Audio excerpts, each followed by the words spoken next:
يرفع الله الذين آمنوا منكم والذين أوتوا العلم درجات.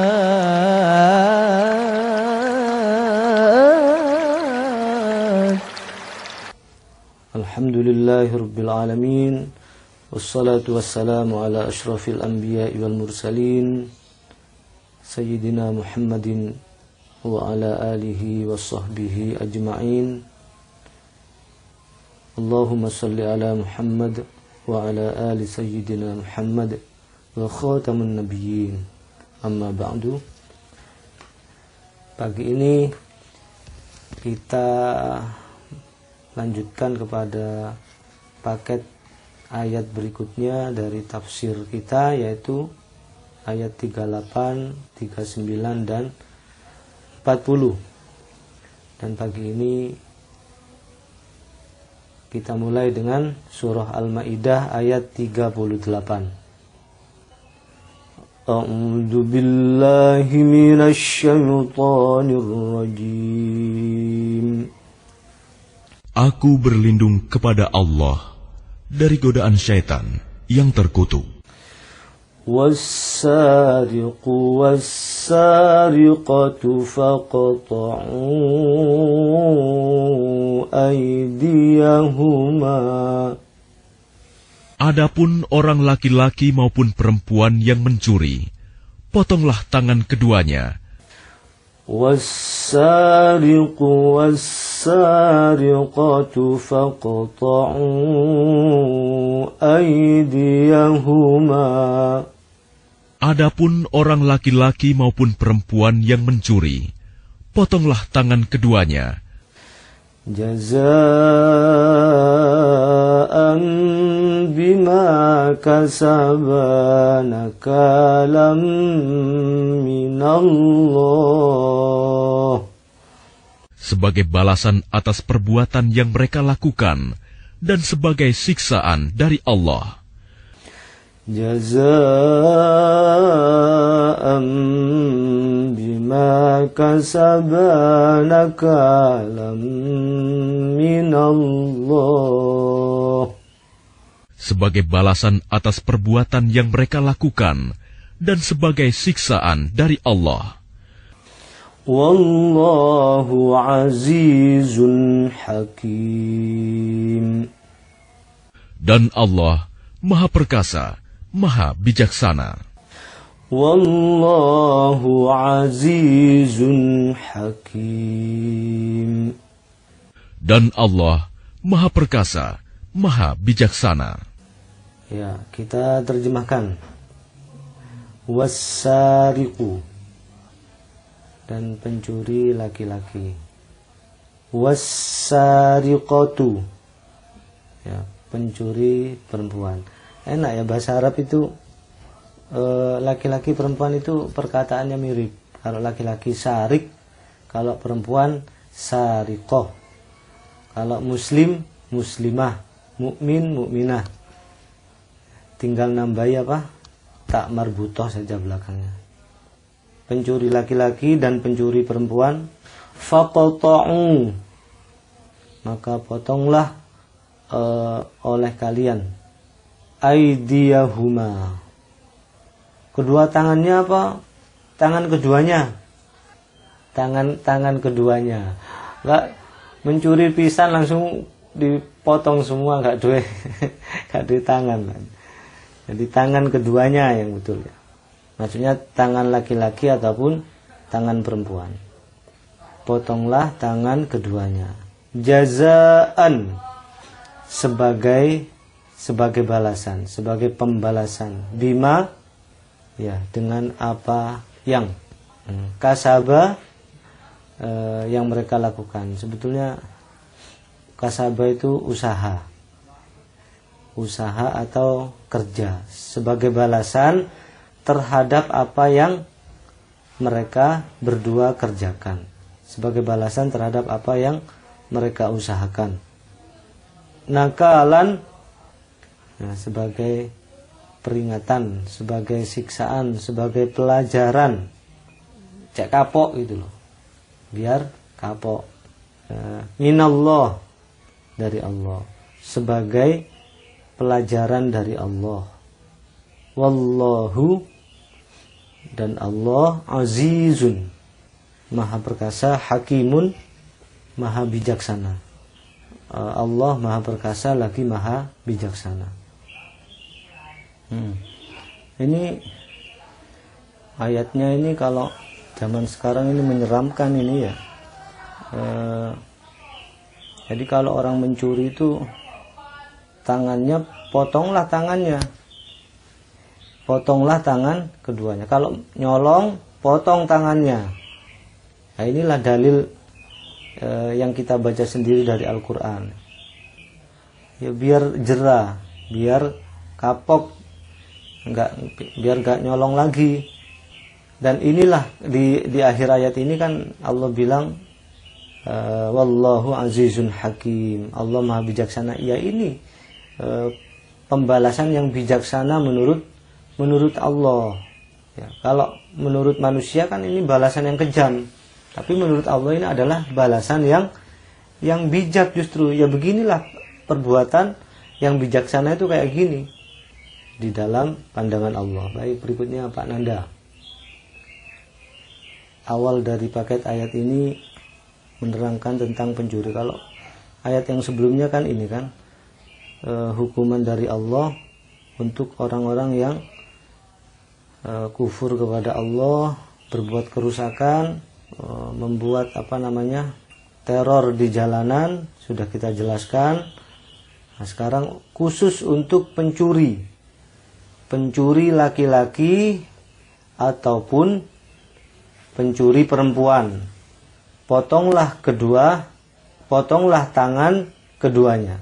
Jadi orang yang mencuri jelas sekali di Al-Quran ini hukumnya adalah tangannya dipotong sebagai balasan terhadap apa yang mereka lakukan, dan sebagai apa? Sebagai pelajaran dari Allah. Ada dua tujuannya, sebagai balasan terhadap apa yang mereka lakukan dan sebagai pelajaran dari Allah. Karena dia mencuri, maka balasannya apa? Potonglah tangannya. Kedua, hikmah dari potong tangan ini adalah sebagai pelajaran, sebagai siksaan, sebagai peringatan. Supaya apa? Supaya nggak berbuat begitu lagi. Supaya nggak berbuat hal yang sama. Potonglah tangannya. Karena apa? Karena tangan itulah yang menjadi perantara dalam hal melakukan tindakan pencurian. Nah, inilah kata Allah hukum yang bijaksana. Bayangkan kalau hukum di dunia ini menerapkan hukum ini, maka efeknya luar biasa. Mungkin nggak ada orang yang mencuri kalau benar-benar diterapkan. Karena takut ya, siapa yang nggak takut dipotong tangannya? Cukup panjang tafsirnya. Tapi saya ringkas-ringkas ya tentang ini. Sebetulnya fikih terhadap pencurian. Wassariqu wassariqatu. Di ayat yang lain ada yang mirip dengan ini, tapi menyebutkan perempuannya dulu, yaitu dalam hal perzinahan.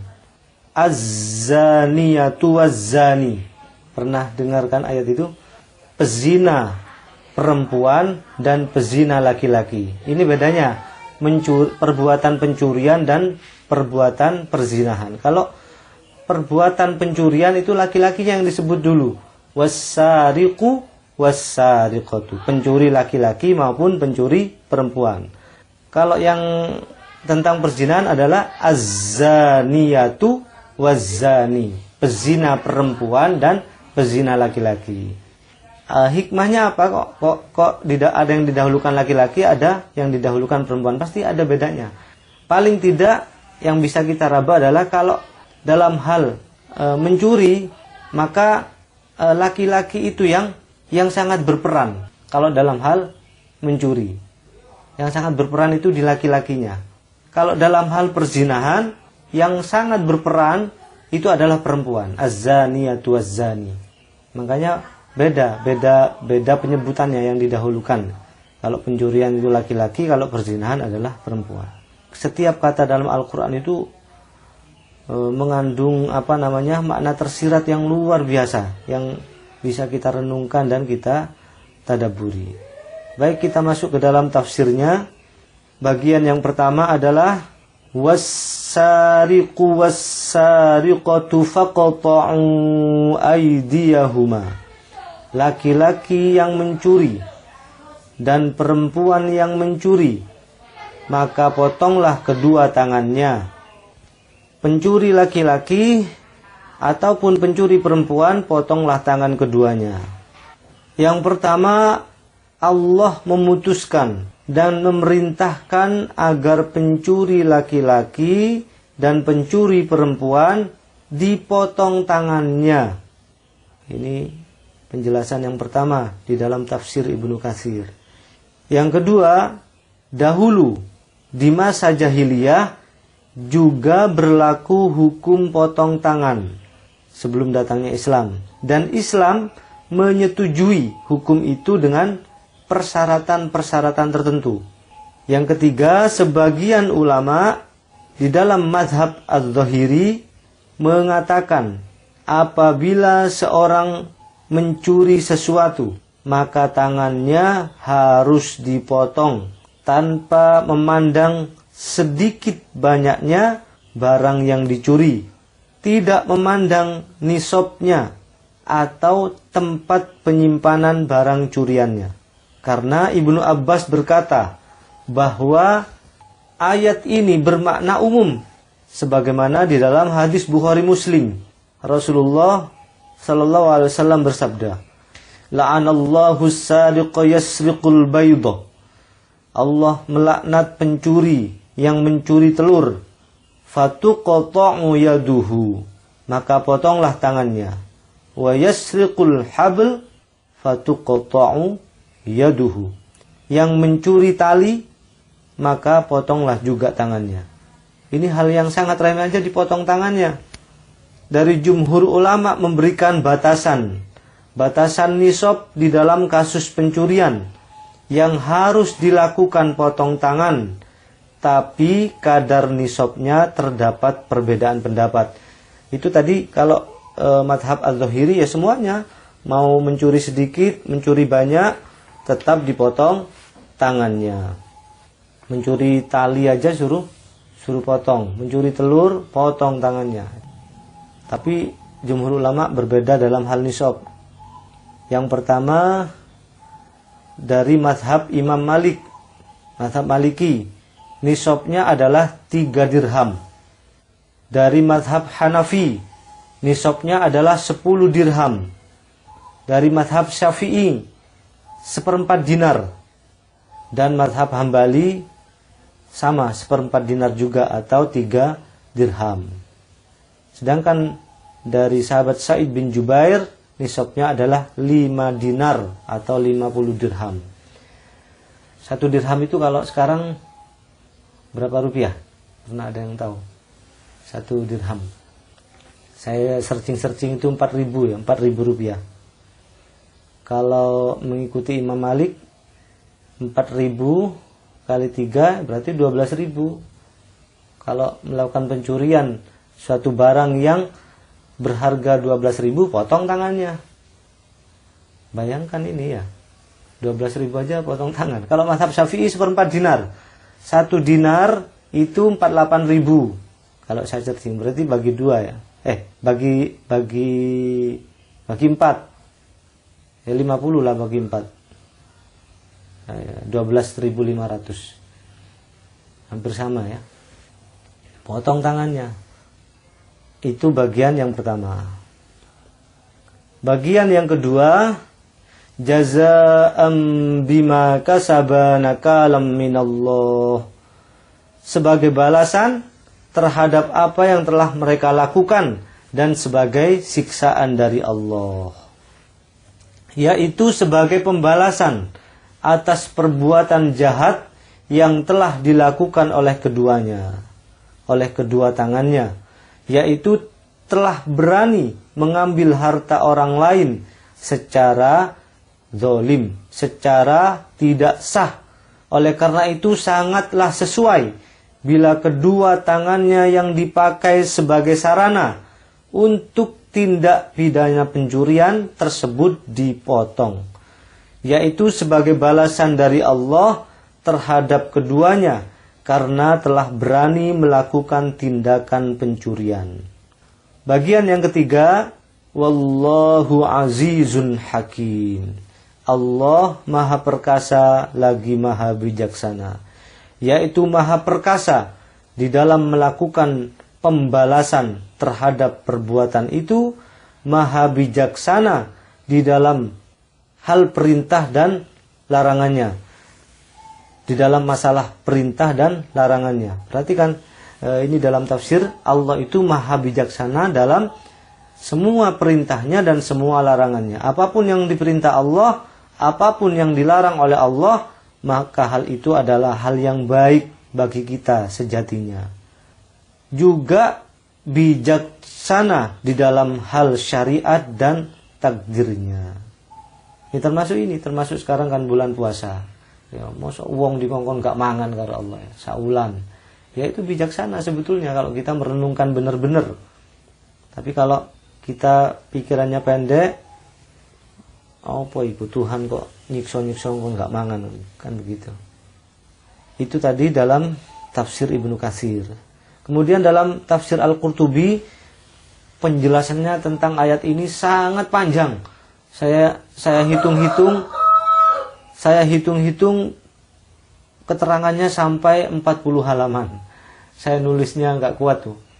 Menjelaskan satu ayat pendek aja sampai 40 halaman, terutama di dalam menjelaskan masalah fikihnya tentang potong tangannya.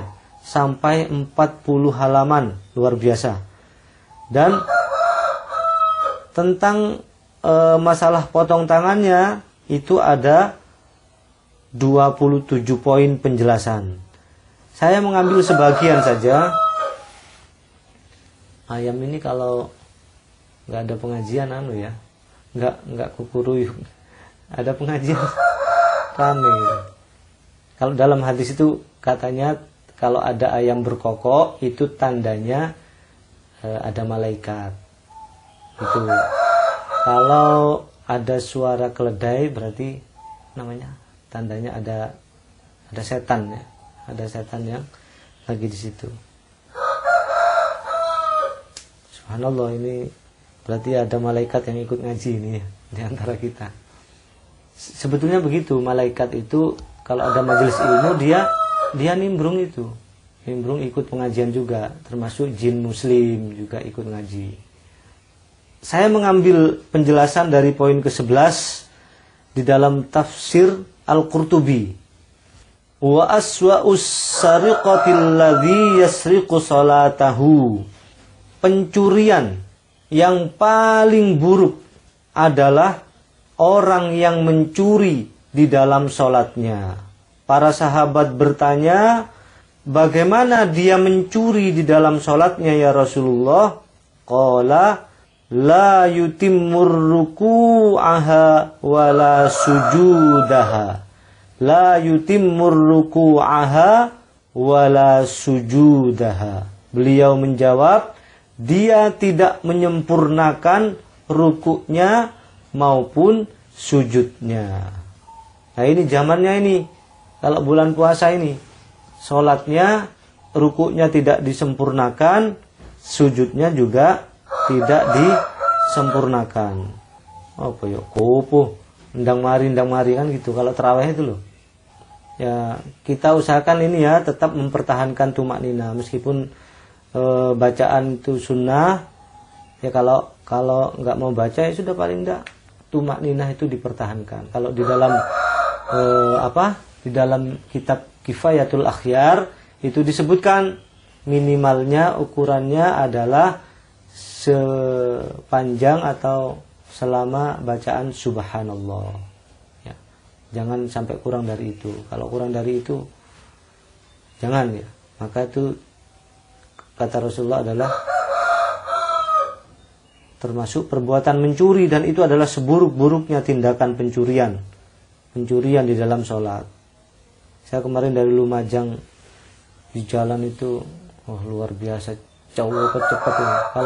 Kalau lagi terawih itu, terawih 24 rakaat, kadang-kadang udah 7 menit 10 menit lah itu udah selesai itu. Itu tafsir Al-Qurtubi. Kemudian di dalam tafsir At-Tabari hampir sama penjelasannya. Saya ambil penggalan yang kedua atau yang terakhir. Jazaa'an bima kasaba nakalam minallah, sebagai konsekuensi dari pencurian yang mereka lakukan, sebagai konsekuensi dari perbuatan mereka yang bermaksiat kepada Allah, dan sebagai hukuman dari Allah atas perbuatan pencurian yang dilakukan oleh keduanya. Sebetulnya hukum potong tangan itu adalah sebagai konsekuensi terhadap pencurian yang mereka lakukan, sebagai konsekuensi dari perbuatan mereka yang bermaksiat, dan sebagai hukuman dari Allah atas perbuatan pencurian yang dilakukan oleh keduanya. Itu 3 hal di dalam tafsir At-Tabari. Karena dia telah mencuri, karena dia telah bermaksiat kepada Allah, dan sebagai pelajaran dan hukuman dari Allah. Allahu azizun hakim. Allah maha perkasa di dalam memberikan hukuman kepada laki-laki yang mencuri maupun kepada perempuan yang mencuri, serta kepada selain keduanya yang durhaka kepada Allah. Dan Allah pasti maha bijaksana di dalam memberikan keputusannya dan hukumannya terhadap mereka. Bermakna juga, oleh karenanya, wahai orang-orang yang beriman, janganlah kamu berlebih-lebihan di dalam memberikan hukuman kepada orang-orang yang melakukan kejahatan yang wajib mendapatkan hukuman. Jangan berlebihan. Ya kalau potong tangan ya potong tangan. Berlebihan itu misalnya potong tangannya terus kemudian tangannya dimutilasi. Jadi tangan bekas potongnya dimutilasi. Jangan, itu termasuk perbuatan berlebihan. Tidak bijaksana lagi kalau gitu. Wahai orang-orang yang beriman, janganlah kamu berlebih-lebihan di dalam memberikan hukuman kepada orang yang melakukan kejahatan yang wajib mendapatkan hukuman. Sungguh, aku memutuskan keputusan kepada mereka dengan hikmahku. Sungguh pengetahuanku menunjukkan kebaikan kepada mereka dan kepada kalian. Nah, kalau kita nggak bisa apa-apa. Kalau Allah memutuskan hukuman, maka keputusan itu adalah sesuatu yang bijaksana, karena Allah itu maha hakim, maha bijaksana. Aku memutuskan keputusan kepada mereka dengan hikmahku, dengan kebijaksanaanku, kata Allah, dan sungguh pengetahuanku itu menunjukkan kebaikan, sedangkan pengetahuan kita tidak menunjukkan apa-apa. Kita itu tidak tahu apa-apa, sedangkan Allah maha tahu. Pengetahuanku, kata Allah, menunjukkan kebaikan kepada mereka dan kepada kalian semuanya. Nah, itu tafsirnya. Kalau saya tulis semuanya panjang ini, tapi paling tidak itu sudah mewakili. Ibrah yang bisa kita ambil dari ayat ini adalah ada 3. Yang pertama, bahwa hukuman bagi pencuri itu adalah dipotong tangannya dengan persyaratan-persyaratan yang tertuang di dalam hukum fikih pencurian. Yang kedua, setiap perbuatan jahat pasti akan mendapatkan balasannya. Wa may ya'mal misqala dzarratin syarran yarah. Setiap perbuatan jahat pasti akan mendapatkan balasannya. Sebagai apa? Sebagai pelajaran dan sebagai hukuman agar mereka itu jera dengan perbuatannya. Yang ketiga, Allah selalu memberikan keputusan dan hukuman dengan hikmahnya, dengan kebijaksanaannya. Sedangkan manusia di dalam memberikan keputusan, di dalam memberikan hukuman dan keputusannya didampingi oleh hawa nafsunya. Itu bedanya Allah dengan manusia. Kalau Allah memberikan hukuman, Allah memberikan keputusan, maka itulah keputusan yang bijaksana, keputusan yang baik bagi manusia itu sendiri. Sedangkan kalau manusia memberikan hukuman dan keputusan, selalu didampingi oleh hawa nafsunya. 3 pelajaran yang bisa kita ambil. Yang pertama adalah hukuman bagi pencuri adalah dipotong tangannya, dengan tentu saja dengan syarat-syarat di dalam hukum fikih Islam. Tidak boleh sembarangan di dalam menerapkan potong tangan. Ada mencuri langsung potong tangan, nggak begitu. Ada syarat-syarat yang harus kita ikuti. Yang kedua, setiap perbuatan jahat pasti akan mendapatkan balasannya, termasuk perbuatan pencurian ini. Sebagai apa? Sebagai pelajaran dan sebagai hukuman. Yang ketiga, Allah selalu memberikan keputusan dan hukumannya dengan hikmahnya, dengan kebijaksanaannya. Begitu tafsir dan ibrah dari ayat 38 ini. Mudah-mudahan ayat ini bisa memberikan pelajaran bagi kita agar kita itu terbebas dari perbuatan tercela ini, yaitu perbuatan pencurian. Pencurian itu tidak mesti kayak maling ayam gitu, nggak mesti kayak gitu. Kalau zaman sekarang tuh pencurian banyak modelnya di zaman modern ini. Yang kita kenal dengan korupsi, itu sama aja maling. Ya, pokoknya mengambil harta orang lain dengan cara yang tidak benar, maka itu termasuk perbuatan mencuri. Hati-hati. Luar biasa ini. Ini termasuk perbuatan dosa besar yang kita kenal 5M. M yang pertama itu maling, yang kedua minum, yang ketiga madon, yang keempat apa yang keempat? Kalau saya ngapal Rek. Maling, madon, minum, mabuk saya kok minum. Maling, madon, mabuk, mau 5 itu loh, karena pernah dengar itu. Baik, kalau saya ngapal ya, padahal penting itu mau 5 ya. Pokoknya perbuatan mencuri itu adalah perbuatan yang tercela dan berdosa besar. Wajib kita menghindarinya. Mudah-mudahan kita bisa terbebas dari perbuatan mencuri model jahiliyah maupun perbuatan mencuri model milenial, model masa kini. Mudah-mudahan kita terbebas dari itu. Kita akhiri dengan doa kafaratul majlis bersama-sama. Subhanakallahumma wa bihamdika asyhadu an la ilaha illa anta astaghfiruka wa atubu ilaik. Billahi taufiq wal hidayah. Wassalamualaikum warahmatullahi wabarakatuh. Walhamdulillahi rabbil alamin.